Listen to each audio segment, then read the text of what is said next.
صبغة الله ومن أحسن من الله صبغة وقال رسول الله صلى الله عليه وسلم في حديث الشريف من أحب بقوم فهو منهم أو كما قال عليه الصلاة والسلام اللهم صل على محمد النبي الأمي وعلى آله وسلم تسليما كثيرا كثيرا سبحانك لا علم لنا إلا ما علمتنا إنك أنت العليم الحكيم সবে মুহাম্মদের সাথে একটু জিকির করি লা ইলাহা ইল্লাল্লাহ লা ইলাহা ইল্লাল্লাহ লা ইলাহা ইল্লাল্লাহ লা ইলাহা ইল্লাল্লাহ লা ইল্লাল্লাহ লা ইলাহা ইল্লাল্লাহ লা ইলাহা ইল্লাল্লাহ লা ইলাহা ইল্লাল্লাহ লা ইলাহা ইল্লাল্লাহ লা ইলাহা ইল্লাল্লাহ লা ইলাহা ইল্লাল্লাহ লা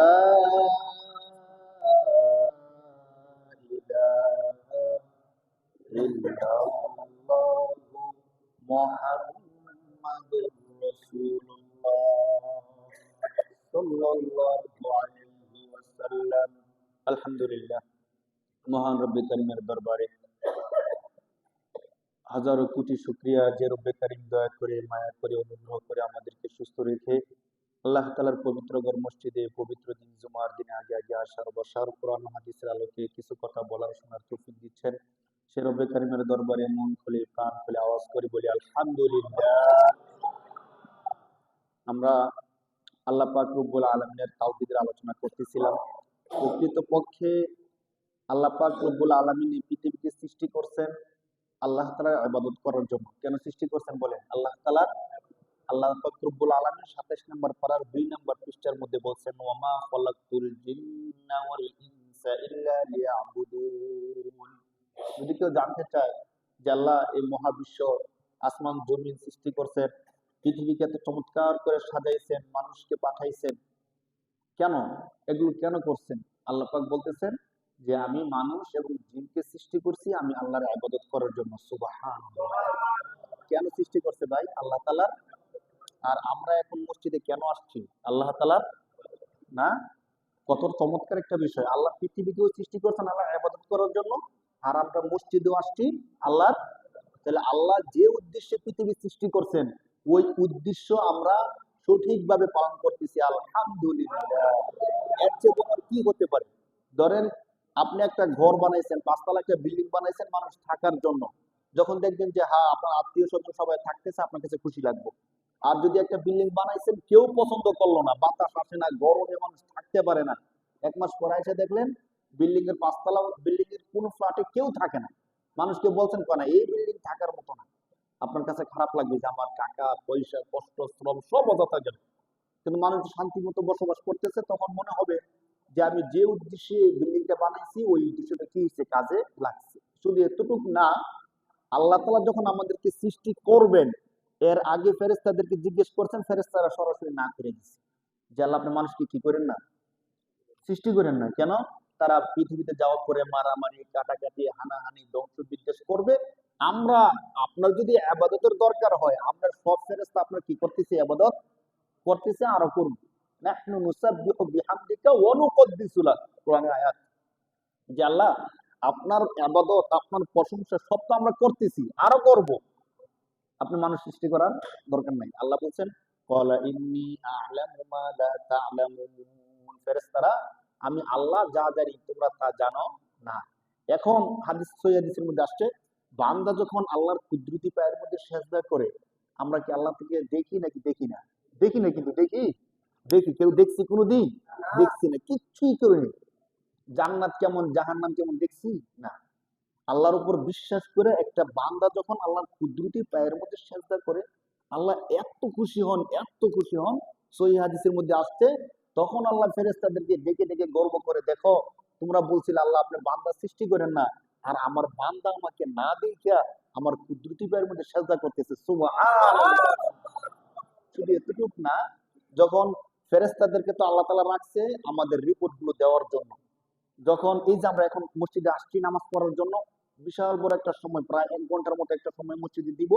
তো ফেরেশতারা আল্লাহর কাছে গিয়ে রিপোর্ট দেয় যে আল্লাহ, আল্লাহ তাআলা জিজ্ঞেস করে কি অবস্থা আসছো, আমার বান্দাদেরকে কি অবস্থায় রেখে আসছো?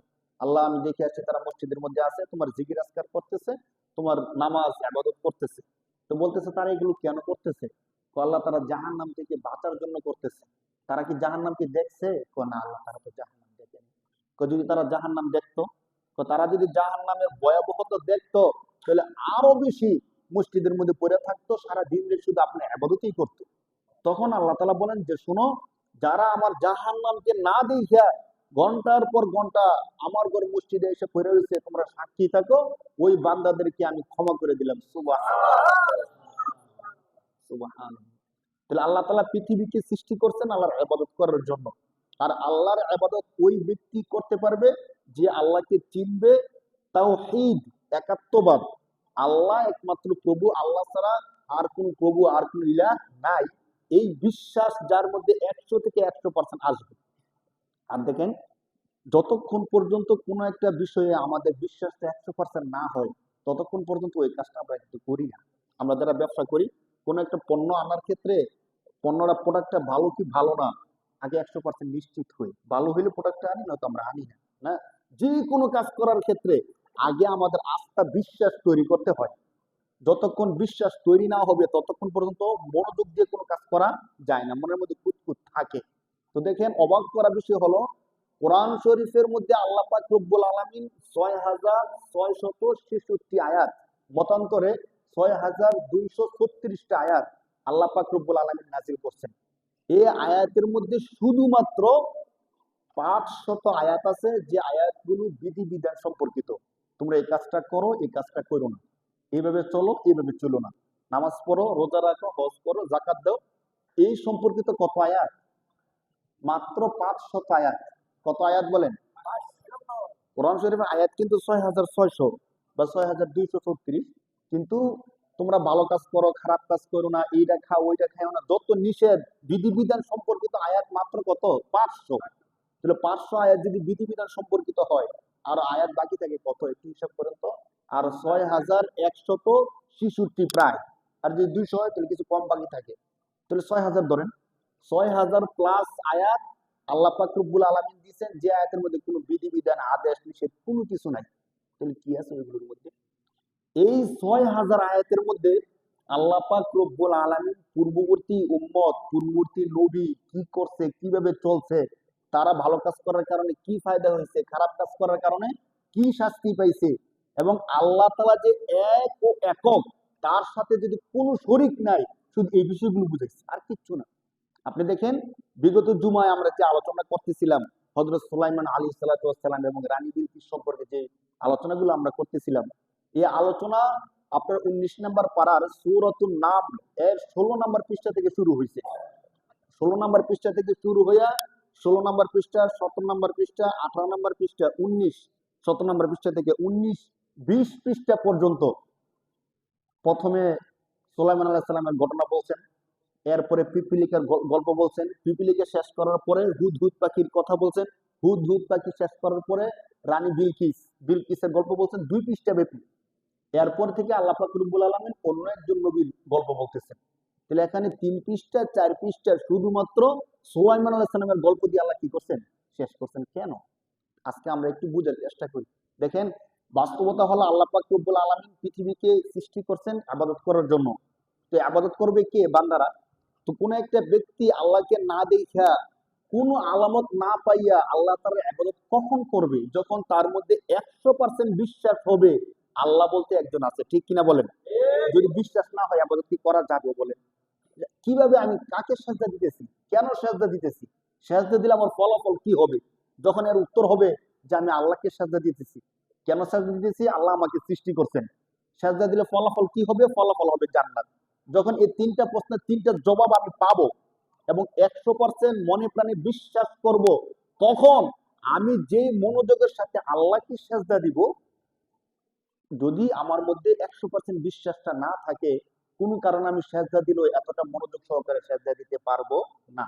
এখন কার নামাজ কত বেশি চমৎকার হবে এই জিনিসটা আমরা বুঝতে পারবো, যার আল্লাহর প্রতি বিশ্বাস যত বেশি তার নামাজ তত বেশি সুন্দর হবে। সুবহানাল্লাহ। কারণ আল্লাহর প্রতি যদি আমাদের বিশ্বাসটা 100 থেকে 100% হয়, একটু খেয়াল করেন, আমরা নামাজে দাঁড়াইলাম, নামাজে দাঁড়ানোর শুরুতে আমরা কি বলি? আল্লাহু আকবার, মানে আল্লাহ মহান, আল্লাহ সবচেয়ে বড়, এই কথা বলে আমি নামাজে দাঁড়াইলাম। তো আমি কিন্তু শুরুতে মুখ দিয়ে বললাম আল্লাহ সবচেয়ে বড়। আল্লাহ যখন সবচেয়ে বড় বলে ফেললাম, তাহলে পৃথিবীর সবকিছু আমার কাছে তুচ্ছ। পৃথিবীর সবকিছু আমার কাছে কি ভাই? তুচ্ছ। আর কোনো কিছু আমার সামনে নেই। দেখেন না, নামাজে দাঁড়ানোর পরে আমরা কি ওদিক ওদিক তাকাই? পিছন থেকে একজন ডাকতেছে, এই আব্দুর রহিম ভাই, এই আব্দুর রহিম ভাই, কিন্তু আমি নামাজে দাঁড়িয়েছি। তো আমি কি নামাজ থেকে বলবো কি ভাই কি বলেন? বলি? বলি না। তখন আমাদের বিশ্বাস হলো যে আপনি যত ডাকাডাকি করেন, আমি এখন নামাজে আছি। আমি কই আছি? নামাজে আছি। নামাজে আছি আর মানে হলো আমি আল্লাহর সামনে দাঁড়ায় আছি। সুবহানাল্লাহ। আর আল্লাহর সামনে যখন দাঁড়ায়, তখন কোনো দিকে তাকানো যায় না, কারোর সাথে কথাও বলা যায় না, কোনো কাজ কর্ম করা যায় না, আর আমরা কোনো কিছু করিও না। যত কিছু হোক, আমরা নামাজে দাঁড়ায় গেলে আর কারো কথা আমরা শুনি না। এই বিশ্বাসটা যে আল্লাহ একজন আছে, আমরা তার ইবাদত করি। তো দেখেন, আল্লাহ পাক রব্বুল আলামিন যে আছেন, কোরআন শরীফের 6000 আয়াত শুধু এই সম্পর্কে, গল্প ঘটনা এবং উপদেশ এই সম্পর্কে আল্লাহ দিচ্ছেন।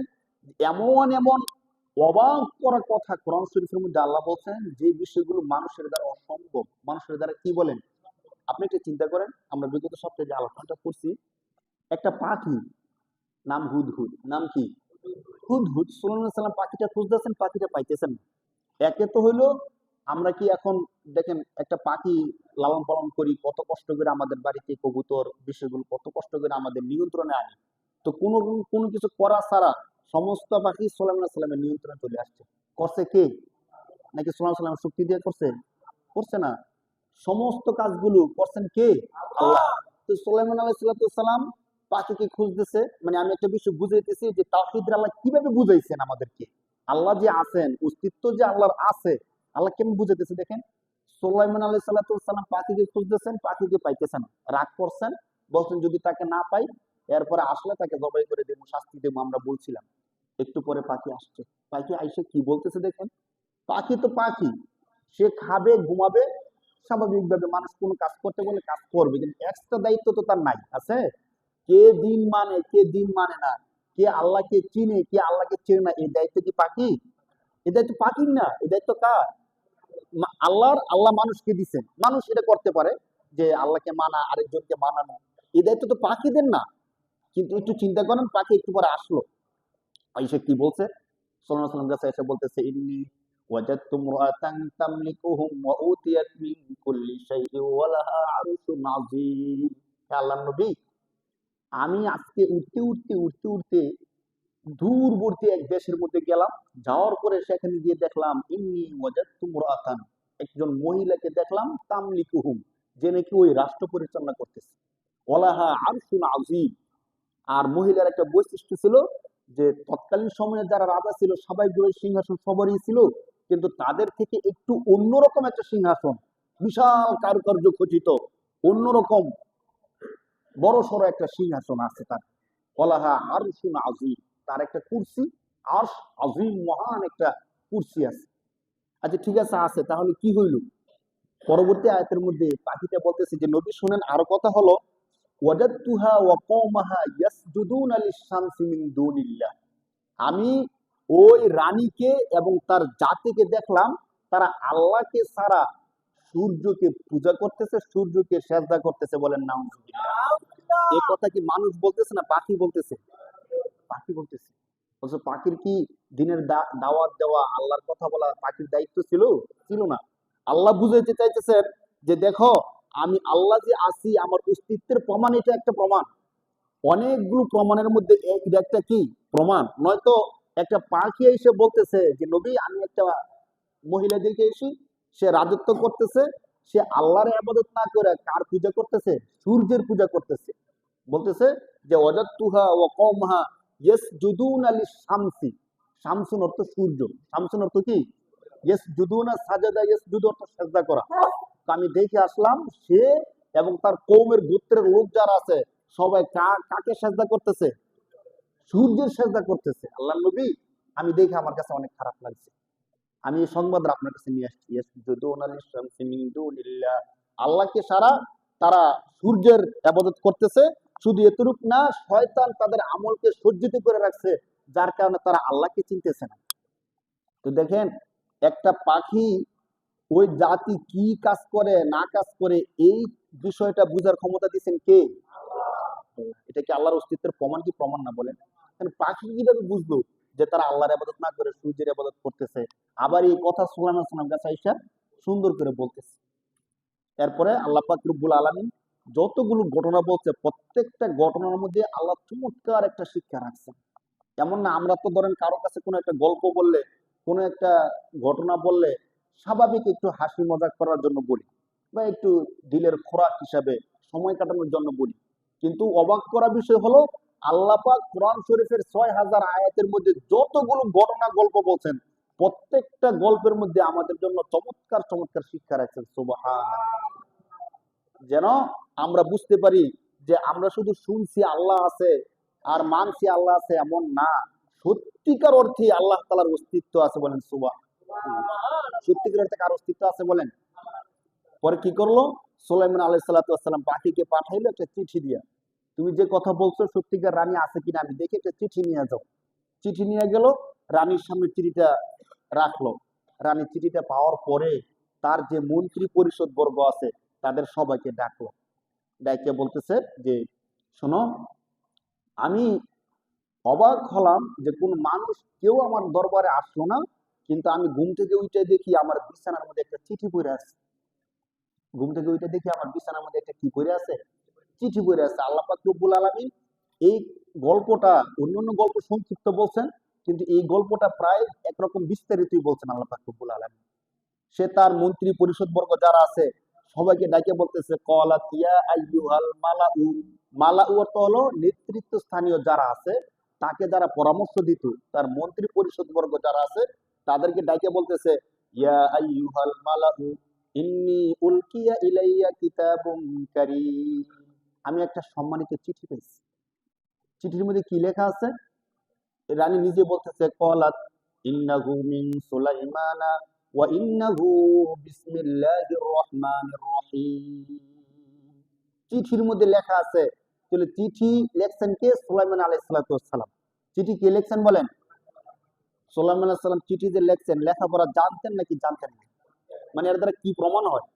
সুলাইমান আলাইহিস সালাম লেখাপড়া যদি না জানতেন চিঠি লিখতে পারতেন? আর আল্লাহ নিজে বলতেছেন যে সুলাইমান আলাইহিস সালাম একটা চিঠি লিখছেন, চিঠি লিখে পাঠাইছেন। তো চিঠি যদি লিখতে হয় লেখাপড়া জানতে হয় কি হয় না? তো লেখাপড়া যদি জানতে হয়, তখনকার সময়েও লেখাপড়া ছিল কি ছিল না? নাকি শুধু আমরাই সভ্য জাতি, আমরাই ডিজিটাল জাতি, আমরাই আধুনিক জাতি, একমাত্র লেখাপড়া পৃথিবীর সর্বশেষ জমানায় আমরাই পারি? মনে হয় যে নবীর আগের জমানার কেউ লেখাপড়া পারছেও না, শিখছেও না, করছেও না। অথচ কোরআন হাদিসের শিক্ষা, ইসলামী শিক্ষা পৃথিবীর শুরু থেকেই ছিল। সুবহানাল্লাহ। এর প্রমাণ করে যে কোরআন হাদিসের শিক্ষা, ইসলামী শিক্ষা, জ্ঞান পৃথিবীর শুরু থেকেই কি আল্লাহ পাক রব্বুল আলামিন দিয়ে দিয়েছেন। এর আরেকটা তো স্পষ্ট প্রমাণই আছে। আল্লাহ পাক রব্বুল আলামিন আদম আলাইহিস সালামকে সৃষ্টি করার পরে ফেরেশতাদের সাথে একটা কম্পেয়ার করলেন। সমস্ত ফেরেশতাদেরকে ডাকে বললেন, তোমরা এই বিষয়ের নামগুলো বলো তো দেখি। তারা বলল যে আল্লাহ, আমরা তো এগুলো জানি না, আমরা পারি না এগুলো। আপনি আমাদেরকে যা শিখান তাই জানি, এছাড়া কিচ্ছু জানি না। আদম আলাইহিস সালামকে ডাকলেন। وعلم آدم الأسماء كلها ثم عرضهم على الملائكة فقال أنبئوني بأسماء هؤلاء। আল্লাহ তাআলা বললেন যে আসো, তাদের সামনে তুমি সবগুলো নাম বলো। আদম আলাইহিস সালাতু ওয়াস সালাম শুধু বস্তুগুলোর নাম বলছে এমন না। তাফসীরের মধ্যে আসছে পৃথিবীর শুরু থেকে শেষ পর্যন্ত যতগুলো বস্তু আল্লাহ পৃথিবীর মধ্যে পাঠাইবেন, এখন যে আমরা বলি চাল ডাল আদা ময়দা রসুন যা কিছু আছে সবগুলো বস্তুর নাম তো বলছেন, কোন বিষয় দিয়ে কি করা হবে, কোনটার উপকারিতা কি, কোনটার ক্ষতি কি, ওই সব কিছু সহ আদম আলাইহিস সালাম বলে দিয়েছেন সুবহানাল্লাহ। তো এই বিষয়গুলো শিক্ষার অংশ কি অংশ না? এগুলো তো আমরা শিখি বইয়ের মধ্যে, স্কুলে গিয়ে এই তো শিখি আমরা না, এই নাম কি, কোন দেশের নাম কি, কোন দেশের পতাকা কি, এই কি ওই কি। তো দেখেন, শিক্ষা মূলত সরাসরি আল্লাহ পাক আদম আলাইহিস সালামকে দিয়েছেন। আদম আলাইহিস সালাম পৃথিবীতে আসার পরে তার সন্তানদেরকে দিয়েছেন, বলেন সুবহানাল্লাহ। আমাদের ইতিহাস একদম মানব জাতির শুরু থেকে ইতিহাস।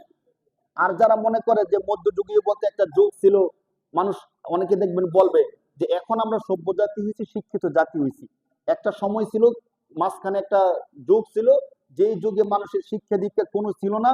সব মানুষ থাকতো জঙ্গলে। সব মানুষ কোথায় থাকতো? জঙ্গলে থাকতো, প্রাণী হত্যা করে খাইতো, পোশাক বলতে কোনো কিছু ছিল না। তো আস্তে আস্তে আস্তে আস্তে কিভাবে কিভাবে মানুষ সভ্য হয়েছে, পোশাক পরিধান করছে, শিক্ষা দীক্ষা হয়েছে। এখন আপনি যদি বলেন যে কিভাবে কিভাবে হয়েছে, তাহলে আপনি বলেন শিক্ষাটা প্রথম পৃথিবীর মধ্যে কে নিয়ে আসছে? যে নাকি ওয়ানে পড়ছে, তো কেউ না কেউ ওয়ানের বিষয়গুলো মানে প্রথম ক্লাসের পড়ালেখাগুলো চালু করতে হয়েছে না? এরপরে দ্বিতীয় ক্লাস, এরপরে তৃতীয় ক্লাস, প্রথমে তো মাস্টার্সের ক্লাস চালু করে নাই না। এমন তো না যে প্রথম পৃথিবীর মধ্যে একজন ব্যক্তি মাস্টার্সের ক্লাস চালু করছে, এরপরে ওয়ান, এরপরে দ্বিতীয়, এমন হয়েছে? নিশ্চিত প্রথম থেকে শুরু করছে, 1 2 3 4 5। তারা কিন্তু ইতিহাস বলতে গেলে অনেক কষ্ট হয়ে যায়। কিন্তু আমাদের ইসলামী শিক্ষার যে ইতিহাস, স্বয়ং আল্লাহ পাক রব্বুল আলামিন আদম আলাইহিস সালামকে শিখিয়েছে, বলেন সুবহানাল্লাহ। সুলাইমান সালাম চিঠি লিখলেন। রানী বিলকিস তার মন্ত্রীদেরকে বললেন, আমার কাছে চিঠি আসছে। চিঠির মধ্যে কি লিখছে? ইন্নাহু মিন সুলাইমান ওয়া ইন্নাহু বিসমিল্লাহির রহমানির রহিম। সুলাইমানের পক্ষ থেকে, পরম করুণাময় রবের পক্ষ থেকে তোমার কাছে চিঠি লিখলাম। ওয়াল্লা তাআলু আলাইয়া ওয়াতুনি মুসলিমিন। শোনো, তুমি কোন রকমের ক্ষমতা দেখানো ছাড়া, অহংকার উদ্ধত প্রদর্শন করা ছাড়া তুমি মুসলমান হয়ে আমার দরবারে চলে আসো। সুবহানাল্লাহ। সুলাইমান আলাইহিস শুধু এই একটা লাইনই লিখছেন। প্রথমে বিসমিল্লাহ, ইন্নাহু মিন সুলাইমান ওয়া ইন্নাহু বিসমিল্লাহির রহমানির রহিম, আল্লাহ তাআলু আলাইয়া ওয়াতুনি মুসলিমিন। রানী বিলকিস খুবই বুদ্ধিমত্তার অধিকারী ছিল, এর আগে সপ্তাহে বলছিলাম। সে তার মন্ত্রী পরিষদদেরকে বলতেছে, শোনো, আমার কাছে যে চিঠি আসছে, ইয়া আইয়ুহাল মালাউ আফতুনি ফি আমরি, এখন তোমরা বলো আমি কি করতে পারি। আমি তো তোমাদেরকে চিঠি পড়ে শোনাইলাম, চিঠির মধ্যে বলছে আমরা যেন তার আনুগত্য স্বীকার করে তার কাছে যাই। এখন আমরা কি করতে পারি? তার মন্ত্রী পরিষদের মধ্যে যারা ছিল, সেনাপতি হিসেবে যারা ছিল, সেনাবাহিনীর প্রধান, তারা বলতেছে যে রানী, আপনি তো জানেন নাহনু উলি কুওয়াতি ওয়া উলু বাসিন শাদীদ, আমরা হলাম এমন জাতি যাদের প্রচন্ড শক্তি রয়েছে। উলু বাসিন শাদীদ, বাসুন মানে ক্ষমতা শক্তি, শাদীদ মানে প্রচুর প্রচন্ড। আপনি জানেন যে আমাদের প্রচন্ড ক্ষমতা আছে, শক্তি আছে, আক্রমণ করার মতো, আক্রমণ প্রতিরোধ করার মতো প্রচুর ক্ষমতা আমাদের আছে। এরপরও আপনি আমাদেরকে যে আদেশ করবেন আমরা সেই আদেশে কি করব? মানব। তিনি বললেন, ঠিক আছে, প্রথমে আমরা আক্রমণের দিকে না যাই, দেখি তার কাছে কিছু দুনিয়াবি টাকা পয়সা ধন সম্পদ পাঠাই। সে যদি দুনিয়ার কোনো লোভী ব্যবসা হয়, তো টাকা পয়সা পাইয়ে সে কি হয়ে যাবে? ক্ষান্ত হয়ে যাবে, আমাদেরকে আর ডিস্টার্ব করবে না। রানী বিলকিস তার সেনাবাহিনীর মাধ্যমে অনেক টাকা পয়সা, স্বর্ণ গয়না, সম্পদ, মূল্যবান অনেক সম্পদ সুলাইমান আলাইহিস সালামের কাছে পাঠাইছে। সুলাইমান আলাইহিস সালাম যখন এই সম্পদগুলো দেখছে, কি বলছে দেখেন কোরআন শরীফে। আল্লাহ পাক রব্বুল আলামিন বলতেছেন, ফালাম্মা জা সুলাইমানা, যখন এই সম্পদ নিয়ে সুলাইমান আলাইহিস সালামের কাছে আসলো, তখন সুলাইমান আলাইহিস সালাম বলতেছে, ক্বালা আতুমিদ্দুনানি বিমাল, তোমরা কি মাল দেওয়ার মাধ্যমে আমাকে তোমরা তোমাদের আনুগত্য করার চেষ্টা করতেছো, মানে আমাকে তোমাদের দিকে টানার চেষ্টা করতেছো? তোমরা মনে রাখো, ফামা আতানিয়াল্লাহু খায়রুম মিম্মা আতাকুম, তোমরা যত সম্পদ দিবা, এই সব সম্পদ থেকে আরো হাজার কোটি গুণ সম্পদ আমার রব আমাকে দিয়ে রাখছে। সুবহানাল্লাহ। কারণ তোমরা টাকা পয়সা স্বর্ণ গয়নাতে দিবা, আল্লাহ পাক রব্বুল আলামিন পৃথিবীর সমস্ত ক্ষমতা আমাকে দিয়ে রাখছে। সুবহানাল্লাহ। জিনদেরকে তিনি যখন ইচ্ছা যে কোনো কাজ করাইতে পারতেন। তাফসীরের মধ্যে আসছে, তিনি যখন বাইতুল মুকাদ্দাস তৈরি করতেছিলেন, তিনি চাইলেন পৃথিবীর সবচেয়ে মূল্যবান ধাতু দিয়া তিনি বাইতুল মুকাদ্দাসটা বানাইবেন। তখন পৃথিবীর মধ্যে কোন প্রান্তের মধ্যে হীরা জহরত মণিমুক্তা আছে ওইগুলো আনতেছেন। তিনি সন্ধান পাইছেন যে সাগরের তলদেশে অনেক দামি দামি বস্তু আছে। তিনি জিনদেরকে আদেশ করছেন, যাও সাগরের তলদেশে কোথায় কোন মূল্যবান সম্পদ আছে ওইগুলো নিয়ে আসো, শ্বেত পাথর থেকে যা আছে সবকিছু নিয়ে আসো, আইনা কি করো, বাইতুল মুকাদ্দাস তৈরি করো। তো ওনাকে টাকা পয়সা দিয়া দমানো যাবে বলেন? দমানো যায় না। যখন রানী বিলকিস দেখছে যে না, উনি দমানোর পাত্র না, টাকা পয়সা উনি কোনো কিছু গ্রহণ করে নাই, যা কিছু দিচ্ছে সবকিছু ফেরত পাঠাই দিছে, তখন রানী বিলকিস, কোরআন শরীফের আয়াতের মধ্যে আসছে, তিনি রওনা দিচ্ছেন সুলাইমান আলাইহিস সালামের কাছে আসবেন। আপনাদের মনে আছে কিনা, যখন হুদহুদ পাখি সুলাইমান আলাইহিস সালামকে রানী বিলকিসের কথা বলতেছিল, একটা কথা পরে গিয়ে একটা কথা বলছিল যে সে অনেক ক্ষমতার অধিকারী, কিন্তু তার একটা বিশাল মহান একটা সিংহাসন আছে।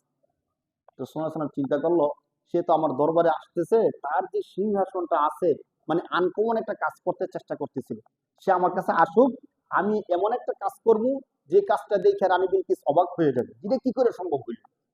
তখন সুলাইমান সাল্লাম চিন্তা করলো যে তার যে সিংহাসনটা আছে, এটা তো ধরেন 7টা ভবন শেষ করে গোপন কামরার মধ্যে তার সিংহাসনটা, যেখানে কোনো মানুষ পৌঁছানোর কোনো ক্ষমতা নাই, এমন কঠোর পহরায় থাকতো তার সিংহাসন। তো সুলাইমান সাল্লাম চিন্তা করলেন যে তার সিংহাসনটা সরাসরি আমার সামনে নিয়ে আসে।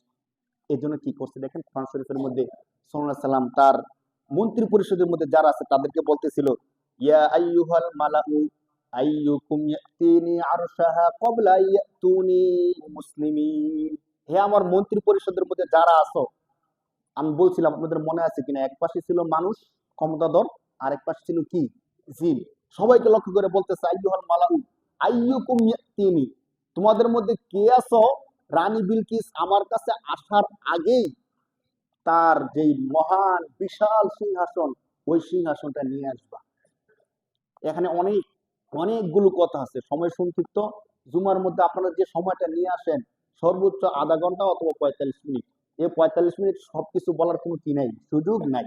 দেখেন এখানে কত চমৎকার একটা বিষয়।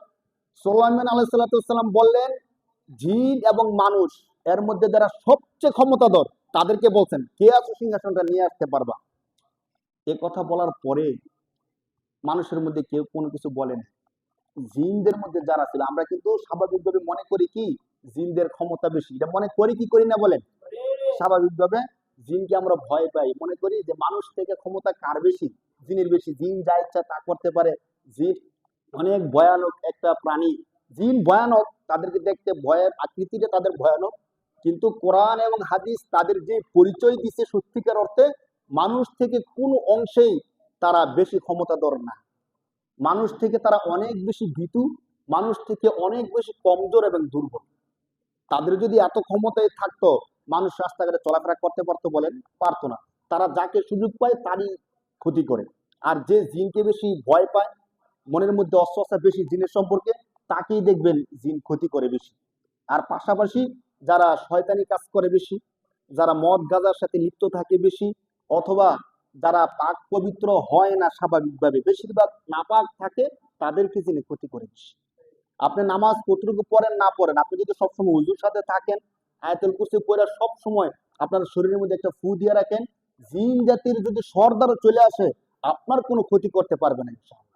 কোরআন হাদিস এটা প্রমাণ করে যে যত বড় ক্ষমতাধর জিন হোক না কেন, আপনি যদি পবিত্র থাকেন, আয়াতুল কুরসি পড়ে শরীরের মধ্যে ফু দিয়ে রাখেন, জিনের বাপেরও ক্ষমতা নাই আপনাকে বিন্দু পরিমাণ ক্ষতি করবে, আপনার একটা পশম কিছু করবে, এই ক্ষমতা জিনের বাপেরও নাই। দেখেন এখান থেকে আমরা একটু বলি, যখন সাল্লাল্লাহু আলাইহি ওয়াসাল্লাম বললেন যে কে আছো, রানী বিলকিস আসার আগেই তার সিংহাসনটা আমার কাছে নিয়ে আসবে, সিংহাসন তো বিশাল কিছু, নত সাল্লাল্লাহু আলাইহি ওয়াসাল্লামের দরকার ছিল না সিংহাসনটা আনার, কারণ সিংহাসন তো সুলাইমান আলাইহিস সালামটা আরো বেশি চমৎকার। তখন মানুষের মধ্যে প্রথম কেউ কিছু বলেনি, জিনদের মধ্যে যারা ছিল, আল্লাহ তাআলা নিজে বলতেছেন, ক্বালা ইফরিতুম মিনাল জিন্নি আনা আতিকা বিহি ক্বাবলা আন তাকুমা মিন মাকামিক। কোরআন শরীফের আয়াত পড়তেছি কিন্তু, ইফরিতুম মিনাল জিন, জিনের মধ্যে সবচেয়ে বেশি ক্ষমতা যে জিনের, তার নাম ছিল ইফরিত নামক জিন। এই জিন দ্বারাই বলতেছে, বাদশাহ নবী সুলাইমান, আপনি যদি আমাকে আদেশ দেন, আমি রানী বিলকিসের যে সিংহাসন আছে এই সিংহাসনটা নিয়ে আসবো। সময় লাগবে কতক্ষণ? যে আপনি আমাদেরকে নিয়ে বসে আছেন না, এই মজলিস শেষ হওয়ার আগে আগেই সিংহাসন আমি এখানে নিয়ে আসবো। সুবহানাল্লাহ। চিন্তা করেন কেমন ক্ষমতা ছিল ওই জিনটা। ইফরিতু মিনাল জিন্নি আনা আতিকা বিহি, আমি নিজে এই সিংহাসনটা নিয়ে আসবো কবলা আন তাকুমা মিন মাকামিক, আপনি যেখানে বসে আছেন এখান থেকে উঠার পূর্বেই আমি সিংহাসন নিয়ে আসবো। সাল্লাল্লাহু আলাইহি ওয়াসাল্লাম চুপ করে থাকলেন, কিছু বললেন না। কোরআন শরীফের পরে আয়াতটা দেখেন কত অবাক করা বিষয়। এখন এই যে কথাটা বলছে বলছে কাদের পক্ষ থেকে বলছে? জিনদের। কাদের পক্ষ থেকে বলছে? এই জিনদের কথা শোনার পরে যারা মানুষদের দলের মধ্যে ছিল, মানুষদের মধ্যে থেকে একজন দাঁড়ায় বলতেছে, নবী সে তো বলছে আপনি এখান থেকে উঠার পূর্বে সে কি নিয়ে আসবে? সিংহাসন নিয়ে আসবে। আমি কোন আয়াতটি সরাসরি পড়ি।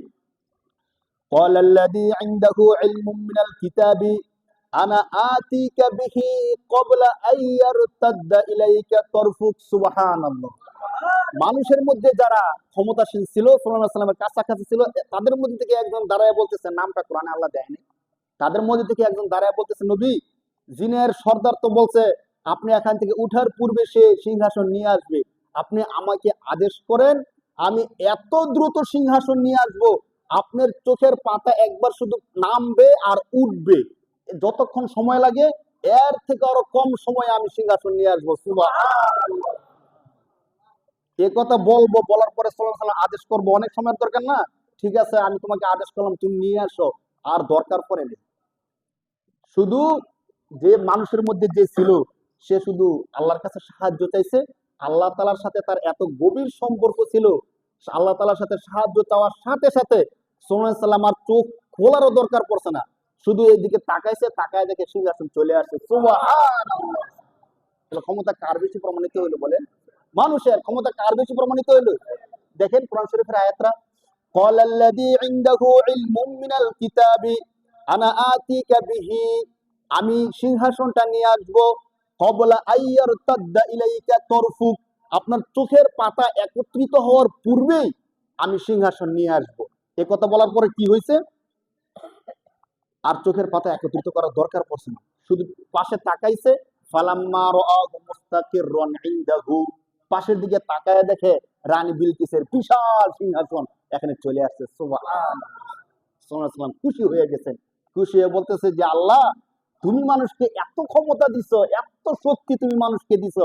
সাল্লাল্লাহু বলতেছে হাদা মিন ফাদলি রব্বি, এটা কোনো মানুষের ক্ষমতা না, বরং এটা হলো আমার আল্লাহ আর আমার রবের দয়া। সুবহানাল্লাহ। কার দয়া বলেন? আল্লাহ।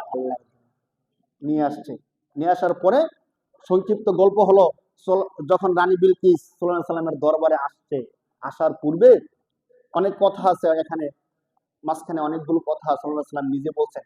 রানী বিলকিস যখন আসছে সাল্লাল্লাহু আলাইহি সাল্লাম তার, এখানে ধর আমি বসা আছি তো, তো বারান্দার মধ্যে রানী বিলকিস আছে, মাঝখানে যে জায়গাটা আছে এই জায়গাটা সাল্লাল্লাহু আলাইহি সাল্লাম একটা স্বচ্ছ কাচের একটা সিস্টেম করে রাখছে। কাজটা এমন ভাবে তৈরি করছে যে দূর থেকে দেখলে মনে হবে যে এখানে কাঁচ না বরং পানি টলমল করতেছে, মানে কাঁচটা এত স্বচ্ছ ছিল এবং এত মূল্যবান ছিল। কিছু কিছু কাঁচ এমন আছে আপনারা দেখবেন, মানে কাঁচের দিকে তাকালে এটা কাঁচ বোঝা যায় না, কি বোঝা যায়? মনে হয় যে স্বচ্ছ পানি টলমল টলমল করতেছে।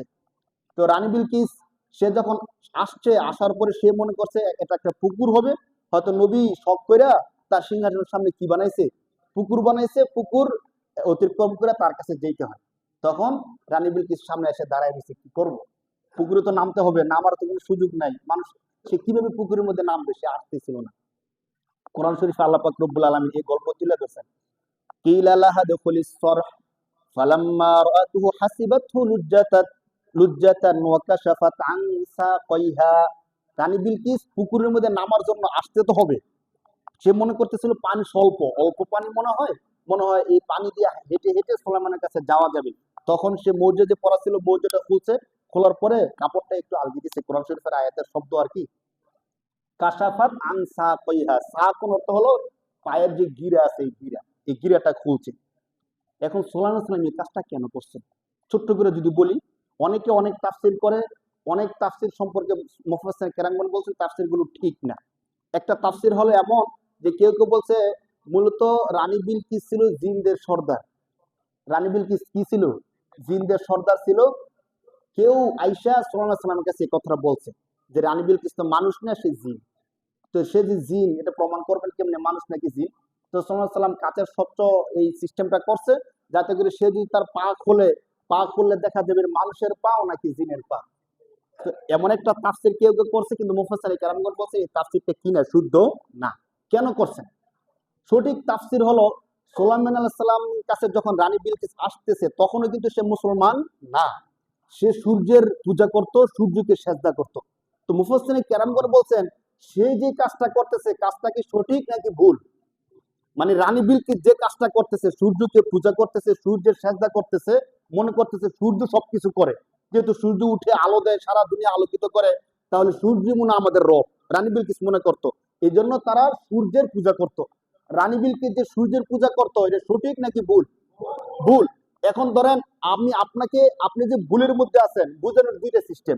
হয়তো আমি এমন একটা প্রসেস তৈরি করবো যে প্রসেস দেখে আপনি বুঝে যাবেন যে আপনি ভুলের মধ্যে আছেন, অথবা আপনি আসার পরে আপনার সাথে আমি তর্কে জড়ায় যাবো যে না আপনি ভুল, আপনি বলবেন না আপনি ভুল। তো দুইটার মধ্যে কোনটা সুন্দর বলেন? এমন একটা প্রসেস তৈরি করা, প্রসেসের মধ্যে বুঝে যাওয়া যে আমি ভুলের মধ্যে আছি। আর যদি তর্ক লাগিয়ে যায় তাহলে তো তর্কের মধ্যে অনেক সমস্যা হয়। তো সুলাইমান আলাইহিস সালাম চিন্তা করলেন যে তার সাথে কথা কাটাকাটি ছাড়া আমি এমন একটা সিস্টেম তৈরি করব যে সিস্টেমের মাধ্যমে সে বুঝবে যে সত্যিকার সে কিসের মধ্যে আছে, ভুলের মধ্যে আছে। যখন সে বারান্দার মধ্যে আসলো, আসার পরে দেখলো যে স্বচ্ছ কাছের যে ঝর্ণা, সে মনে করছে এটা একটা নদী বা পুকুর। তখন সে পা খুলতেছিল, তখন তাকে বলা হলো আপনার পা খোলার দরকার নাই, আপনি আসেন, হেঁটে হেঁটে চলে আসেন। যখন সে হেঁটে হেঁটে আসতেছে দেখো উমা, মনে হইলো পানি, কিন্তু পানি বলতে এখানে কোনো কিছু নাই, পুরোটাই কি কাচের তৈরি। তখন সে বুঝতে পারছে যে আমি মূলত যে ধারণার মধ্যে আছি, আমার ধারণা সঠিক না, আমার ধারণাটা কি ভুল। যার কারণে পরবর্তীতে সুলাইমান আলাইহিস সালাম তাকে বলার দরকার পড়ছে না। কোরআন শরীফের আয়াতে আল্লাহ তাআলা প্রমাণ করছে, দেখেন ক্বালা ইন্নাহু সারহুম মুমাররাদুম মিন কাওয়ারিদ।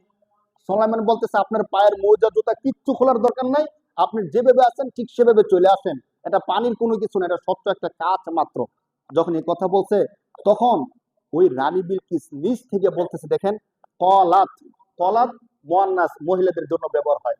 ক্বালাত রব্বি ইন্নী যালামতু নাফসি। রানী বিলকিস নিজে বলতেছে হে আমার রব, এতদিন পর্যন্ত আমি যা মনে করতাম সব ভুল মনে করছি, আমি আমার নিজের উপর জুলুম করছি, আমি আমার ভুল বুঝতে পারছি। সে বলতেছে ইন্নী যালামতু নাফসি ওয়া আসলামতু মা সুলাইমান লিল্লাহি রাব্বিল আলামিন। সুবহানাল্লাহ। সে বলতেছে আমার রব, আমি আমার ভুল বুঝতে পারছি, এতদিন আমি যা করছি সব কিছু ভুল ছিল। ইন্নী আসলামতু মিন সুলাইমান, আমি সুলাইমানের যে ধর্ম, রবের যে ইবাদত, রবের যে দ্বীন ধর্ম, আমি ওই ধর্মকে স্বেচ্ছায় গ্রহণ করে নিলাম। সুবহানাল্লাহ। যে আলোচনাটা আমরা করতেছিলাম তাওহীদের, এই গল্পগুলো আল্লাহ তাআলা কেন বলতেছেন? আল্লাহ যে আছেন, আল্লাহ যে সত্যিকার আছেন, সুলাইমান আলাইহিস সালাম এই বুঝটা বুঝাইছেন কাকে? রানী বিলকিসকে।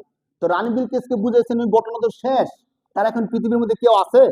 না সুলাইমান আলাইহিস সালাম আছে, না রানী বিলকিস আছে, না রাজ্য, তো কিচ্ছুই নাই। এখন আল্লাহ তাআলা এই গল্পগুলো আমাদেরকে কেন বলতেছেন? যাতে করে আল্লাহর প্রতি, দ্বীনের প্রতি 100 থেকে 100% বিশ্বাস আমাদের মধ্যে থাকে। আমরা যেন বিন্দু পরিমাণ সন্দেহ না করি যে আল্লাহ বলতে কেউ নাই, আমরা করতেছি আর কি, সবাই করে এই জন্য আমি করি না। আল্লাহ বলতেছে এমন না, এটা হিন্দু ধর্ম না, বৌদ্ধ না, খ্রিস্টান না যে সবাই করে তুমি করতেছ। শোনো, তোমার রব আছে, এর প্রমাণ একটা না, হাজার হাজার কোটি কোটি প্রমাণ রয়েছে যে তোমার রবের অস্তিত্ব আছে। বলেন সুবহানাল্লাহ। কোরআন শরীফের 1 নম্বর পারার 20 নম্বর পৃষ্ঠায় আল্লাহ বলতেছেন যে রবের আলোচনা এতক্ষণ শুনছো, তোমাদেরকে আদেশ করতেছি সিবগতাল্লাহ ওমান আহসানু মিনাল্লাহি সিবগ, তোমরা আল্লাহর রঙে রঙিন হও। কার রঙে রঙিন হতে বলতেছেন? আল্লাহ সবকিছু বাদ দিয়ে রঙের কথা কেন বলছেন? তাফসিরে জালালাইনের মধ্যে মুফাসসিরে কেরামগণ ধরছেন যে আল্লাহ রঙের কথা এর জন্য বলছেন, কোন একটা কাপড় তৈরি করার পরে এই কাপড়কে যখন আমরা রং দেই, কাপড়ের প্রতিটা সুতায় সুতায় রংগুলো পৌঁছা যায়, ঠিক কি নেবে? ঠিক। রং দিলে কাপড়ের প্রতিটা সুতায় সুতায় এ রং পৌঁছে যায়। তো আল্লাহ তাআলা বলতেছে আমি আল্লাহর রঙে রঙিন হও, সিবগতাল্লাহ, আল্লাহ তাআলার রং, ওমান আহসানু মিনাল্লাহি সিবগ, আল্লাহর রঙের থেকে কার রং সুন্দর হতে পারে? এই কথা বলতেছেন কে? সূরা বাকারার 1 নম্বর পারার 20 নম্বর পৃষ্ঠার মাঝের আয়াতে আল্লাহ বলতেছেন আল্লাহর রং থেকে কার রং সুন্দর হইতে পারে? তোমরা যদি রঙিন হতে চাও তাহলে কার রঙে রঙিন হও?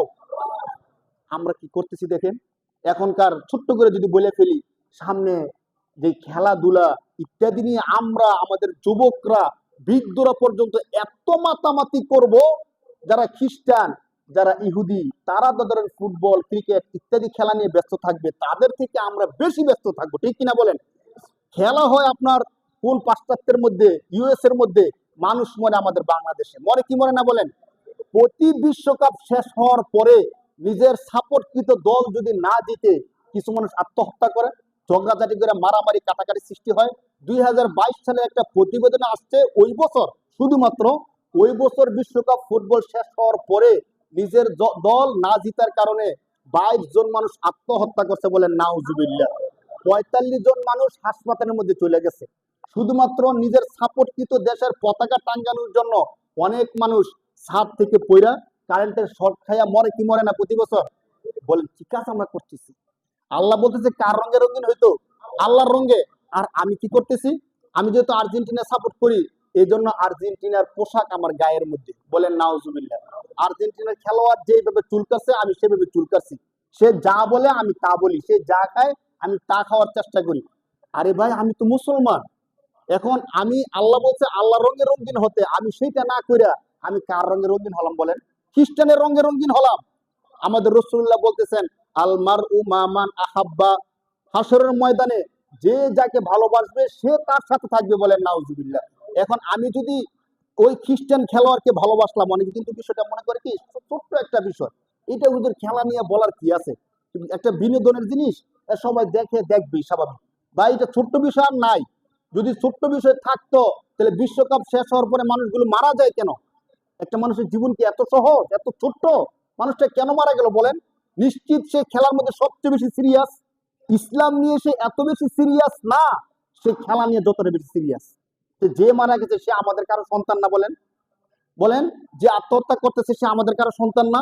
যে ফ্ল্যাগ পতাকা টাঙাতে গিয়ে মারা গেছে সে আমাদের কেউ না কেউ না? তাহলে আমরা যদি সচেতন না হই আমাদের অবস্থাটা কি হবে? আল্লাহ না করুক আমি যদি খ্রিস্টান খেলোয়াড়কে সমর্থন করা অবস্থায় মারা যাই, আমার হাসন নাসর কি হবে? আমার নামাজ, আমার কালিমা, আমার ইমান তখন কি দাম দিবে বলেন? আমি ইমান আছে, আমি নামাজ পড়ি, সবকিছু করি, আবার খেলোয়াড়দেরকে সাপোর্ট করি, তাদের গেঞ্জি পোশাক আমি গায়ের মধ্যে পরে রাখছি, তাদের পতাকা আমার ছাদের মধ্যে টানায় রাখছি, অনেকে গর্ব মনে করে যে আমার সাপোর্টকৃত দেশের পতাকা এত বড় হবে, অন্য কেউ এত বড় পতাকা টাঙ্গাতে পারবে না। আপনি যে টাকা খরচ করছেন পতাকা কেনার জন্য, আপনি যে কষ্ট করছেন, শ্রম দিচ্ছেন, সব কিছুর মধ্যে কবিরা গুনাহ করছেন, মরার সাথে সাথে জাহান্নাম, বলেন নাউজুবিল্লাহ। ওই যে আলমার উমা আমান আহাব্বা, যে যাকে ভালোবাসে হাসরের দিন সে তার সাথে থাকবে। যদি যারা খ্রিস্টান খেলোয়াড় আছে আর্জেন্টিনা ব্রাজিল বলেন, তারা কি মুসলমান না খ্রিস্টান? আমরা স্বাভাবিকভাবে শরিয়া অনুযায়ী তারা জান্নাতি না জাহান্নামী? মানে হাসরের দিন যদি আমি তাদের সাথে জাহান্নামে যাই, আমার নামাজ আমার রোজা কোনো কাজে দিবে বলেন? এই জন্য আসলে আমরা সতর্ক হই, বিনোদন স্বাভাবিকটা স্বাভাবিকের মধ্যে রাখি, যেন কেউ আত্মহত্যা করবে এমন পর্যায়ে না যায়। আমাদের সন্তানদেরকে বোঝানোর চেষ্টা করি আমি মুমিন, আমি মুসলমান, আমার ইমানের আমার জীবনের অনেক মূল্য, ঠিক কিনা বলেন? সাধারণ একটা খেলার জন্য ওই কোন বিদেশি খেলোয়াড়দের জন্য আমার জীবনটা যেন আমি নষ্ট করে না ফেলি ভাই। আল্লাহ তাআলা আমাদের সবাইকে বুঝার তৌফিক দান করুক, বলি আমিন। ইমানের উপর থেকে তাওহীদ আল্লাহকে বিশ্বাস করে আমরা যেন আল্লাহর সামনে উপস্থিত হতে পারি। আল্লাহ তাআলা আমাদের সবাইকে যেন ইমানের সাথে কবুল করে, বলি আল্লাহুম্মা আমিন। যারা সুন্নাত পড়ে চাই সুন্নাত পড়ে